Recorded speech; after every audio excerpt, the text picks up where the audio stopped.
নমস্কার বন্ধুরা, জ্যোৎস্না রীতি কথায় আইটি নতুন পর্বে তোমাদের সকলকে স্বাগত জানাই। বন্ধুরা, 2024 সালে কার্তিকী পূর্ণিমা বা রাস পূর্ণিমায় 30 বছর পর এক বিরল সংযোগ তৈরি হয়েছে। বন্ধুরা, এই সংযোগের মধ্যে যদি তোমরা কিছু জিনিস দান করো তাহলে তোমাদের মনের কাঙ্ক্ষিত ইচ্ছা পূর্ণ হবে। তাই এই বছর কার্তিকী পূর্ণিমায় কোন কোন জিনিস তোমরা দান করবে তা আজকের পর্বে তোমরা জানতে পারবে। ভালো লাগলে অবশ্যই লাইক করে দিও, শেয়ার করে দিও, আর পাশে রাখা বেল আইকনটিকে প্রেস করে রেখো যাতে পরবর্তী ভিডিও নোটিফিকেশন সবার আগে তোমাদের কাছে পৌঁছে যায়। বন্ধুরা, কার্তিক মাসটি ভগবান বিষ্ণুর উপাসনার জন্য উৎসর্গিত। এটি হিন্দু ক্যালেন্ডারে অষ্টম মাস, ইংরেজি ক্যালেন্ডারে অক্টোবর এবং নভেম্বর মাসে পড়ে।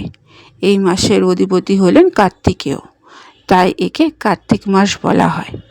এই মাসে ধনতেরাস, দীপাবলি, গোবর্ধন পুজো, ছট পুজো প্রভৃতি বড় বড় উৎসব পালিত হয়। এই মাসের একাদশী দেবোত্থানী একাদশী সমস্ত একাদশীর মধ্যে বিশেষ।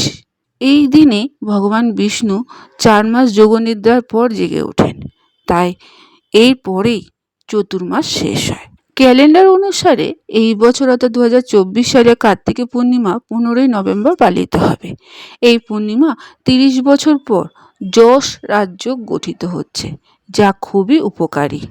এমন অবস্থায় নির্দিষ্ট কিছু কাজ করলে তোমাদের মনের সমস্ত ইচ্ছা পূরণ হতে পারে।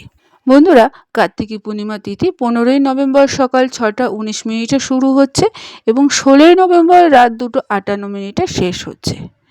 কার্তিকী পূর্ণিমার দিনে স্নান ও দান করার শুভ সময় হচ্ছে ভোর 4:58 থেকে 5:51 পর্যন্ত। ধর্মীয় বিশ্বাস অনুসারে কার্তিকী পূর্ণিমার দিনে বস্ত্র দান করা উচিত। এটি অত্যন্ত শুভ বলে মনে করা হয়। কথিত আছে, বস্ত্র দান করলে পূর্বপুরুষদের আশীর্বাদ বংশধরদের উপর থাকে। দ্বিতীয়ত, কার্তিকী পূর্ণিমার দিন তিল দান করো। তিল দান করা খুবই শুভ। ভগবান শিব এতে সন্তুষ্ট হন এবং ভক্তদের উপর আশীর্বাদ বর্ষণ করেন। তৃতীয়ত, খাদ্যদান। পূর্ণিমার দিন খাদ্যদান জীবনের সবচেয়ে বড় দান বলে মনে করা হয়। এমনটা বিশ্বাস করা হয় যে অন্নদান করলে ব্যক্তির বাড়িতে কখনো অন্নের অভাব হবে না।